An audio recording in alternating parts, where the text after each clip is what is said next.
Después de este test, lo primero que les quería decir es que definitivamente ayuda siempre hay formas de uno encontrar respuestas. Y estos dos test son muy sencillos, que uno dice, bueno, parece una bobada, pero muchas veces obviamos ciertas cosas, incluso la frecuencia con que se nos presentan ciertas cosas. Eh, si nos sentimos solos, si nos hemos sentido ansiosos, si no podemos dejar de preocuparnos, y nos arroja un poco como un análisis general pues de nuestra situación frente a la depresión o la ansiedad. Entonces, así como esta página, encontré otras donde literalmente te pueden hacer un perfil psicológico online. Entonces, pues gracias a Dios por la tecnología que tenemos ahora, podemos estar como más cercanos a las ayudas en cuanto a todo este tema de salud mental. Ya para ir terminando este tema, yo quise, pues primero traerles esta actividad del test, porque me parece interesante que, sobre todo la frecuencia con que nos pasan las cosas y que muchas veces nosotros dejamos pasar. Eh, si estamos como muy alterados, si cualquier cosa nos altera, eh, qué situaciones detonan ciertas actitudes. Entonces es muy bueno siempre pues obviamente poder acudir a un profesional, pero entiendo que muchas veces uno pone como excusa el tiempo, a veces pues, la plata, entonces poder decirles que siempre va a haber como posibilidad dentro de los medios tecnológicos para acercarnos un poco a la ayuda. Entonces yo les quería preguntar si ustedes conocen a un personaje que se llama David Goggins. ¿Alguna lo ha escuchado? No. David. David, no, no recuerdo. Bueno, pues perfecto. Vamos a seguir con él. Porque lo que quiero es que, aparte de tener este test, tengamos una parte de algún ejemplo o de una persona que nos pueda servir como guía, porque así como lo hemos hablado en otros temas, nosotros siempre tenemos ejemplos a seguir, sea desde nuestra familia, sea desde la gente famosa, desde el ámbito profesional, por muchas cosas. Y hoy escogí este personaje, David Goggins, que es considerado como el hombre vivo más fuerte del mundo. Es un Navy SEAL, retirado veterano en las guerras de Afganistán e Irán, que corre ultramaratones, participa en carreras ciclistas de larga distancia, es triatleta y tiene el récord del mundo de más pull-ups dominadas en 24 horas. Logró hacer 4.030 dominadas en 17 horas. Entonces, para quien no sepa, pues un Navy SEAL es un retirado del ejército. Aprobó todos los test físicos más fuertes que tiene la Armada de los Estados Unidos. En total fueron tres.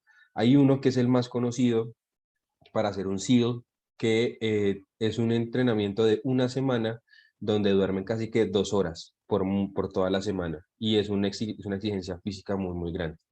Entonces ustedes dirán, bueno, ¿qué tiene que ver este señor acá? Él es muy reconocido en la parte del coaching y de motivación porque de pequeño eh, él sufrió muchos golpes, literalmente golpes físicos y también psicológicos, porque el papá le pegaba a la mamá. Él cuenta que en una de esas golpizas él sintió que algo se cayó muy fuerte en la casa, él estaba en el segundo piso, y cuando fue a las escaleras, se dio cuenta que era el papá que le había pegado tan fuerte a la mamá que la señora cayó.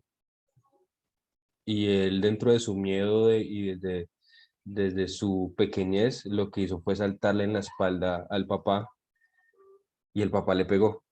Dice que desde la mandíbula hacia abajo estaba destruido y que al día siguiente la mamá con moretones y todo lo envió al colegio. Entonces, eso fue una de las experiencias que más le pegó a él, literalmente. Y con el trasegar de los años, cuenta él que hace sus 20 años eh, le tocó conseguir un trabajo porque obviamente la mamá tomó la decisión de irse. Vivían en una habitación que les tocaba pagar $7 el día, entonces era un lugar muy pequeño, muy sucio, y a él le tocó conseguir un trabajo para matar cucarachas en los restaurantes y en todos los lugares. Él no se arrepiente de eso, pero era un trabajo de lo cual él no quería hacer. Entonces, cuenta él que en una de esas noches tristes se iba a meter a bañar después de su trabajo y escuchó algo en el televisor. Y era una publicidad de la Marina de los Estados Unidos para que la gente se enlistara y estaban hablando un poco acerca de este reto para ser un Navy SEAL. Entonces, él dice que encontró un clic en su vida y tomó como acción en cuanto a esto. Él, bueno, ya aparte de lo que les he contado, que, que ha tenido pues como toda esta fortaleza física y más que nada es una fortaleza mental, él dice que lo primero que tuvo que hacer fue sanarse y no sanarse físicamente, sino sanarse espiritualmente y psicológicamente. Lo que él hizo, que muchos no lo harían, porque si yo les preguntara a ustedes, si alguien les pega, ¿ustedes se le acercarían a esa persona? Lo más seguro es que van a responder que no. Pero él fue a visitar al papá. Y cuando él cuenta él que fueron más o menos 10 años después de la última vez que lo vio, fue a visitar al papá porque él sabía que necesitaba ese encuentro con el papá. Y se dio cuenta que el papá seguía tal cual, como si nada hubiera pasado. La misma persona arrogante, la misma persona agresiva. Pero algo que él se dio cuenta ahí es que el papá es una consecuencia de cómo lo criaron a él. Y que lo que él vivió fue porque el papá también lo vivió. Sin obviamente excusarlo, porque nada tiene razón de ser para agredir a los demás. Entonces, él se dio cuenta que independientemente de lo que haya pasado, él tenía que romper ese ciclo de violencia, ese ciclo de golpes, y empezó a cambiar su mentalidad hacia romper esos límites. Y ya de pronto dentro del discurso de él, por el mismo hecho de ser un militar, habla de que uno tiene que sufrir, uno tiene que sobrepasar los obstáculos, bueno, todo este cuento.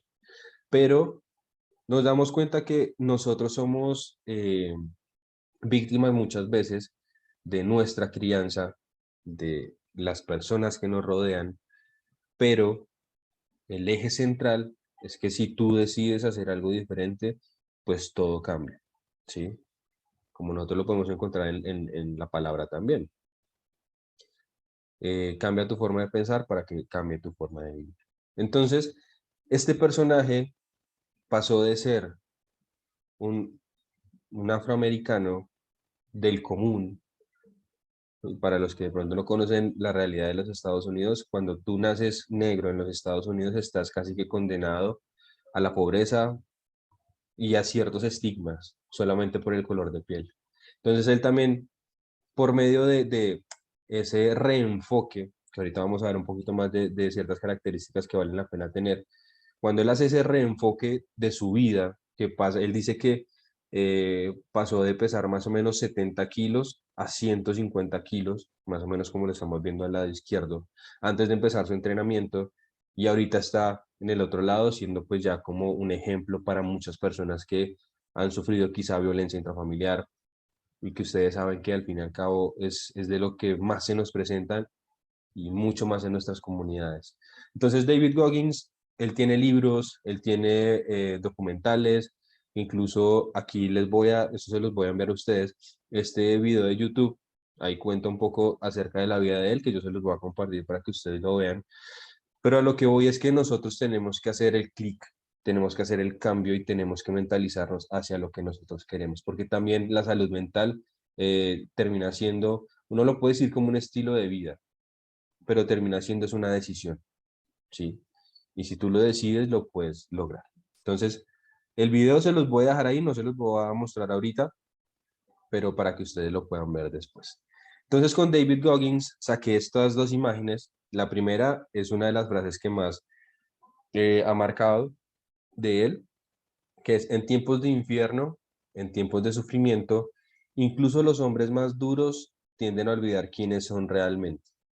Cuando él hace referencia a esto, es que estamos supeditados a sufrir en nuestras vidas, en nuestros trabajos, cada que queramos hacer algo, no es como que la vida simplemente te lo dé, sino que tú tienes que tomar la acción de tomar las cosas.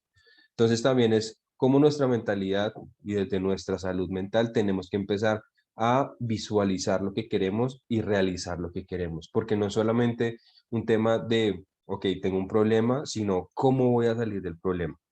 Entonces, por eso, si bien es cierto que tenemos que identificarlo y lo veíamos en la sesión pasada, tenemos que identificar cuál es el problema para saber qué hacer, también tú te tienes que ayudar mentalmente hacia dónde quieres ir, porque si no, el tema de la salud mental termina siendo como un embudo y tú te puedes quedar en ese embudo. Entonces, no es solamente eso, sino que debe haber una disposición de nosotros al cambio. Y aquí hay como 10 reglas de Goggins, por decirlo así, que las encontré y me parecieron interesantes, que nos sirven no solamente para el tema de salud mental, sino para entrenar un poco nuestro cerebro y nuestra mente para de pronto no caer siempre frente a las adversidades. Entonces, la primera es reprograma tu mente, es más como ve hacia dónde quieres ir, que más adelante pues lo dice. Convierte la oscuridad en poder, como yo se los mencionaba, los miedos son bloqueos mentales, pero también hay que apoyarlos y utilizarlos porque terminan siendo un trampolín. Entonces, en este caso, él habla de esa oscuridad, también entendido como miedos y dificultades, para convertirlos en poder y en fuerza para salir adelante. Visualiza el final o el final del resultado, porque lo más importante es tu horizonte, hacia dónde quieres ir. Por ejemplo, el caso de Lady, que está trabajando, pero ya sabe que su fin es tener su empresa, es tener su emprendimiento, es hacer sus cosas. Y eso lo que le va a permitir es que cada acción que tenga la vaya acercando hacia ese resultado. Entonces, todo termina siendo una consecuencia de cómo estamos reprogramando nuestra mente y en este caso nuestro cerebro. Eh, construir fortaleza mental. En este punto, pues no solamente es algo nuestro, sino que tenemos que apoyarnos en las personas en las cuales confiamos. Porque lo que hemos visto con todo este tema de salud mental es que, gracias a Dios, hay personas que lo pueden hacer solos, pero es difícil, porque muchas veces son hábitos que uno ha adquirido quizás sin querer. Entonces es muy difícil y por eso es bueno que nosotros nos podamos apoyar y ayudar entre todos para poder pues fortalecernos y seguir pues adelante.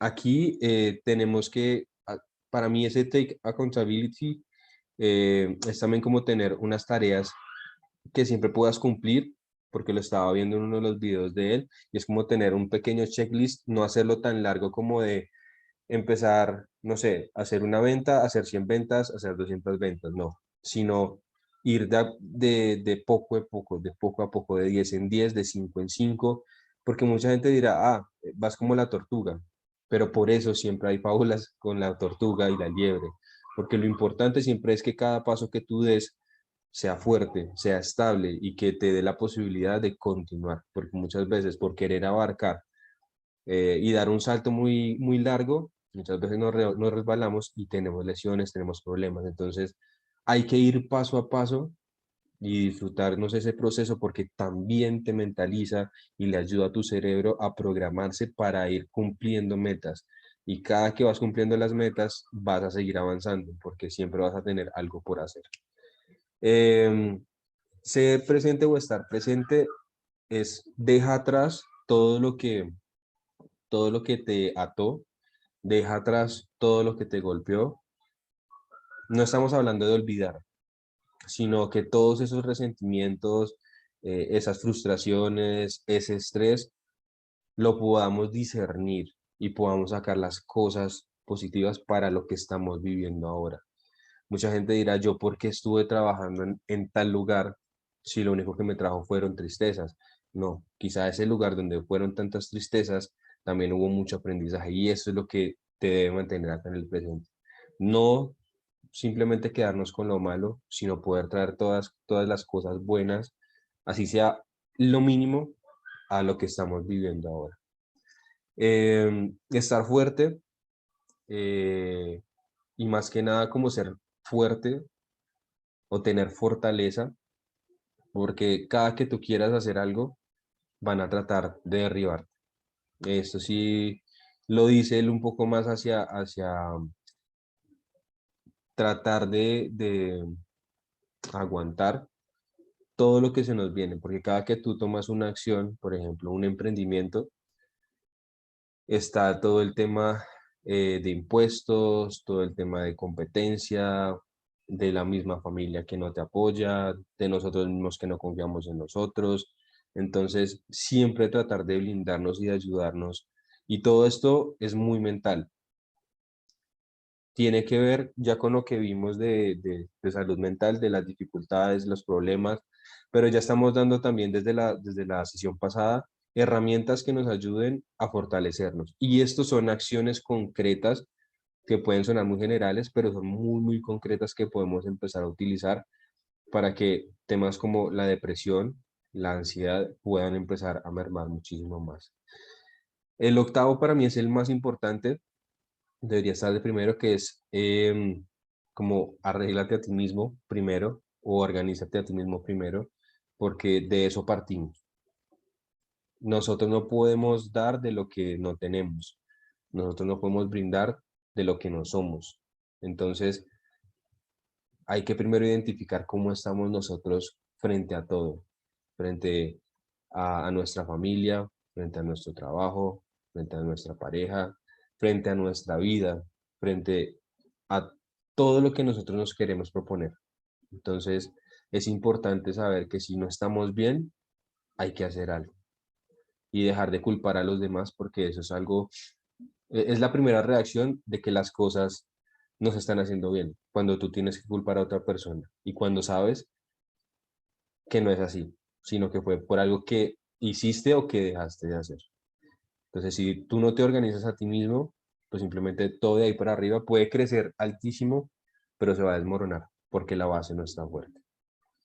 El noveno, que es controlar tu mente, creo que este es bastante obvio, pero es más que nada poder identificar nuestros impulsos, qué es lo que nos hace ser tan explosivos, qué es lo que nos detona un mal genio, qué es lo que nos detona la rabia y cómo vamos a empezar a dejar de hacer o de cometer estas acciones.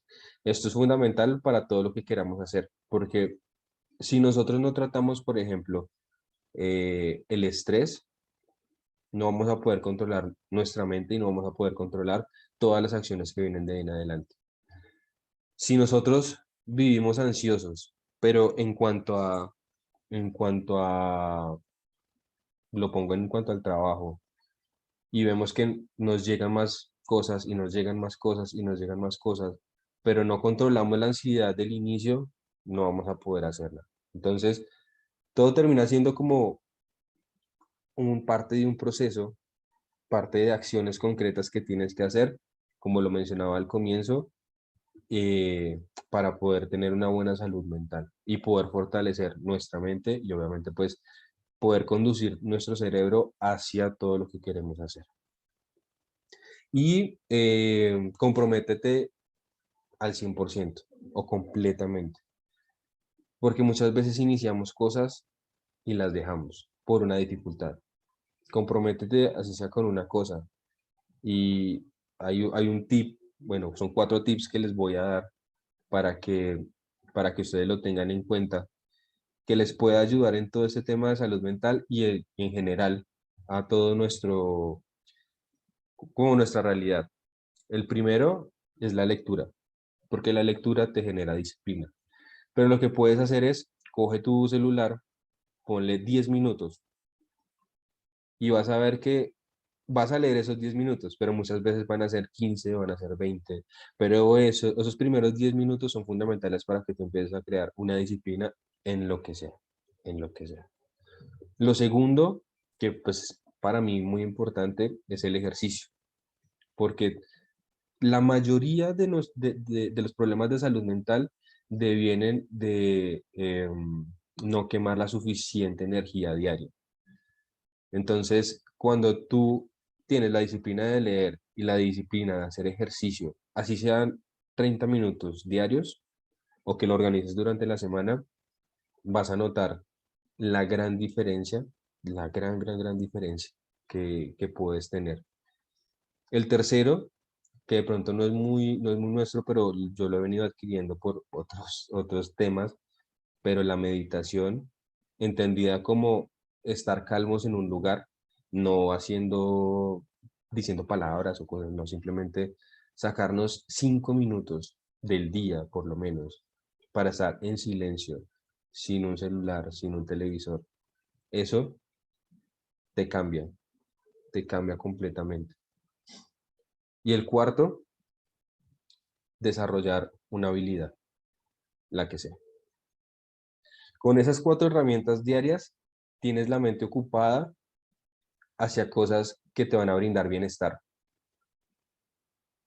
Y de esa manera, digamos que toda la frustración que ha estado por otros temas se va a empezar a ir. Si quieren, los prueban y me cuentan. Porque de esa manera no solamente nos ayudamos a nosotros, sino que los que están alrededor, al ver nuestra disciplina frente a esos 4 temitas, también se van a empezar a sumar. Entonces, ese va a ser un tip que les quiero dejar. eh, y me cuentan si les ayuda y si les sirve.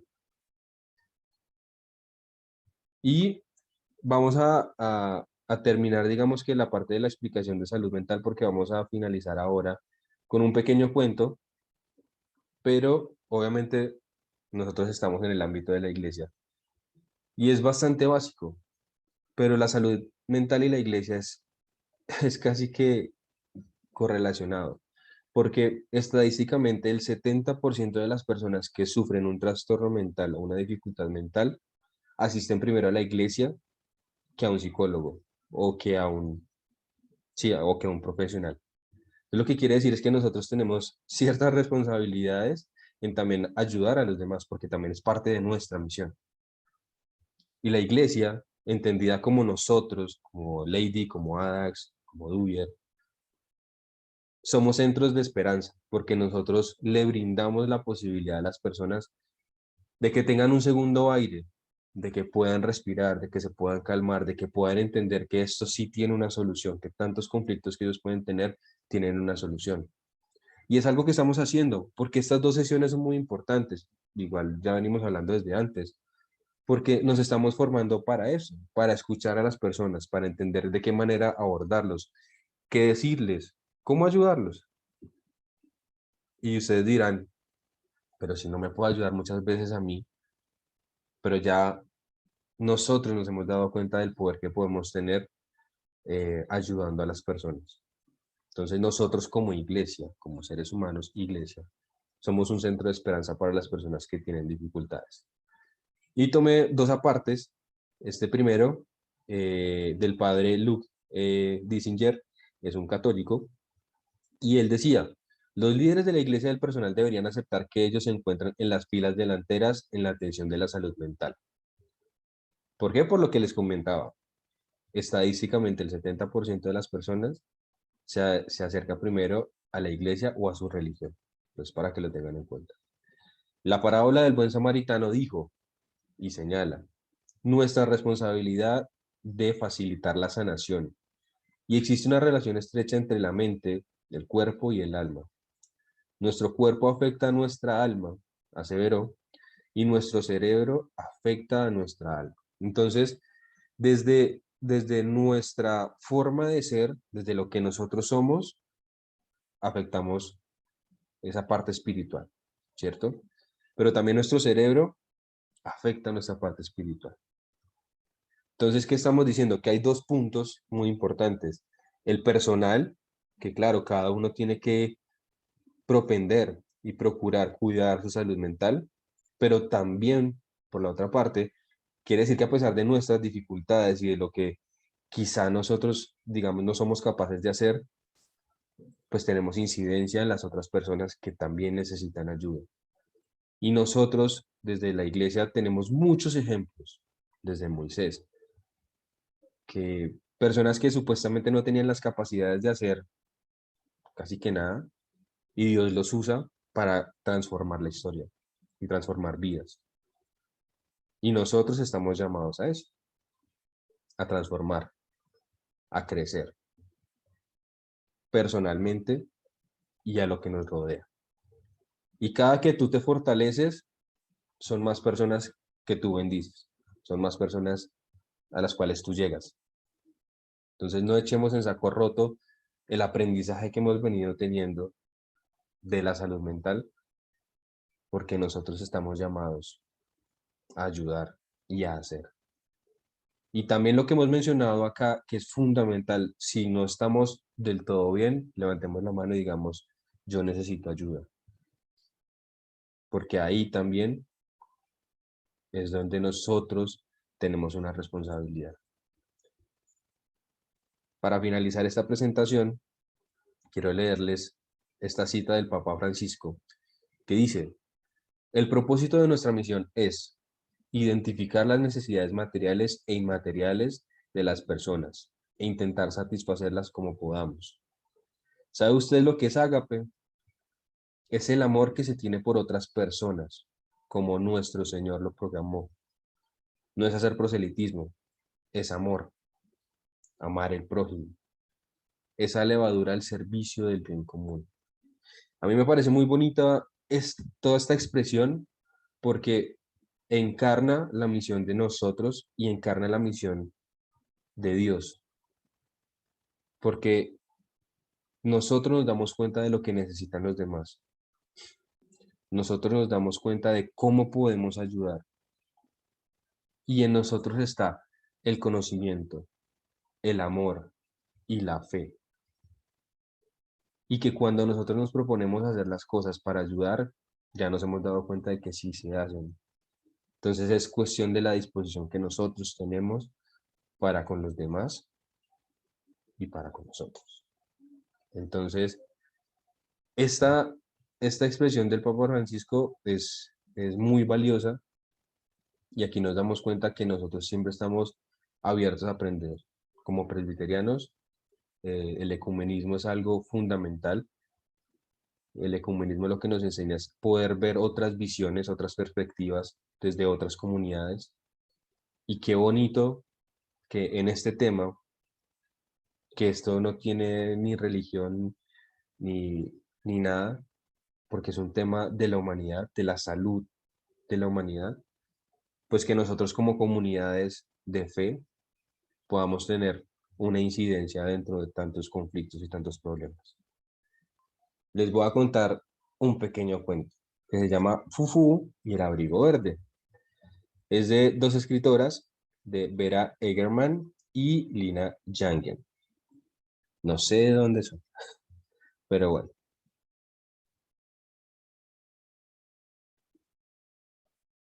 Mirad, este es Fufu. Fufu vive con mamá zorro y papá zorro en la casa de la Z.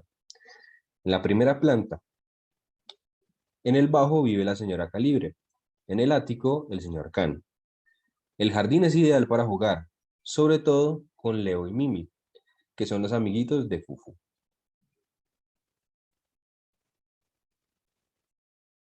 La mamá de Fufu sabe preparar pasteles muy ricos y hacer malabarismos con 5 pelotas a la vez. El papá de Fufu cocina muy bien y es un zorro muy listo, que lee y escribe mucho. A menudo también juega el bádminton con Fufu. Eran muy felices hasta que un día, de repente, papá zorro se puso aquel extraño abrigo verde. Desde entonces todo ha cambiado. Ya nada es como antes. Fufu no comprende lo que ocurre. Cuando Fufu quiere jugar con papá, este refunfuña, cose sin sentido o empieza a gritar. O cujentuco. Entonces mamá zorro dice, papá necesita tranquilidad. Así que ahora es papá zorro quien hace ruido y no Fufu. Para Fufu todo es muy desagradable. A veces papá zorro deja de hablar, entonces se pone muy triste y a Fufu le gustaría poder ayudarlo. La señora Calibre opina, a papá zorro le falta un tornillo, pero no es cierto. Fufu ha mirado en la caja de herramientas que papá guarda en el armario y allí están todos los tornillos, muy bien ordenados. Para Fufu, Todo va muy mal. Por si fuera poco, también Leo ha empezado a comportarse de repente de un modo extraño. Ya no quiere jugar en casa de Fufú, y como no viene Leo, tampoco lo hace Mimi. Leo dice que papá zorro se lo va a comer, pero eso no va a ocurrir, o tal vez sí. A veces también Fufú siente algo de miedo de papá. Desde hace poco, también la mamá de Fufú tiene un comportamiento extraño. A veces dice, papá está durmiendo, pero Fufú ha visto que papá está en el jardín, corriendo hacia atrás con su abrigo verde y con una bolsa de la compra en la cabeza. Si por lo menos Mimi y Leo no lo vieran, qué horror, piensa Fufú. Fufú se siente muy solo. ¿Y sabéis lo que ha hecho? Fufú se ha fabricado un papá nuevo de cartón y lo está coloreando con acuarelas. Con su papá de cartón, Fufú puede volver a reír y a jugar. Como... Y el nuevo papá de cartón ha tenido una idea excelente. El papá de cartón dice, en el jardín está el señor Can. Ha recibido la visita de la señora Liebre y de su hijita Lili. Están jugando al bádminton. Ven, vamos a preguntarle si puedes jugar con ellos. Les explicaremos que tu verdadero papá está un poco extraño últimamente y que necesita tranquilidad. Claro que puedes jugar con nosotros, responde el señor Can. Y la señora Liebre asiente sonriendo. Los cuatro juegan juntos hasta la hora de la cena. ¡A comer!, grita la mamá de Pú desde la ventana. Hoy hay ensalada de patatas, pero a Fufú no le apetece comer ensalada de patatas. Fufú prefiere comer en casa del señor Can. Por supuesto que puedes comer en casa, dice el señor Can. Hoy tenemos pizza. Después de la cena, el señor Can dice riendo, pero tendrás que volver a tu casa para dormir. La señora Liebre y Lili también se van ya a casa. Buenas noches, Fufú, le desean los tres. Pero para Fufú, esta no es una buena noche. Fufú tiene miedo y está triste. Llama a mamá y ella se acerca a la cama. ¿Por qué papá está tan raro?, pregunta Fufú. ¿Y por qué lleva siempre ese abrigo verde?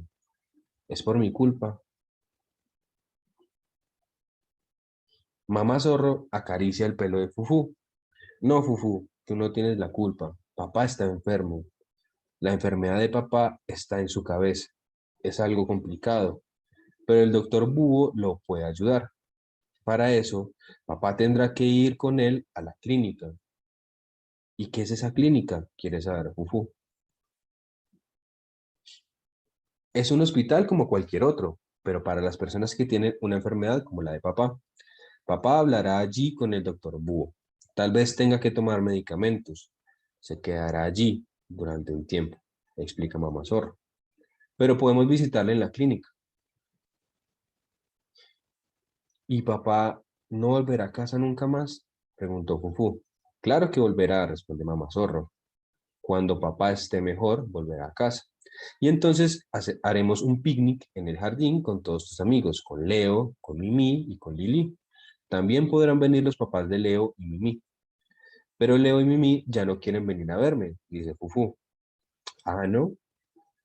Se sorprende mamá zorro. Entonces tendremos que explicarles que aunque tu papá lleve a veces un abrigo verde muy feo, él no se come a los niños.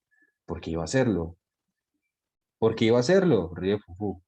Y da un abrazo muy fuerte a mamá zorro. Mamá da un beso a Fufú y le aconseja. Ahora intenta dormir bien y soñar con nuestro picnic. Y eso es lo que está haciendo Fufú.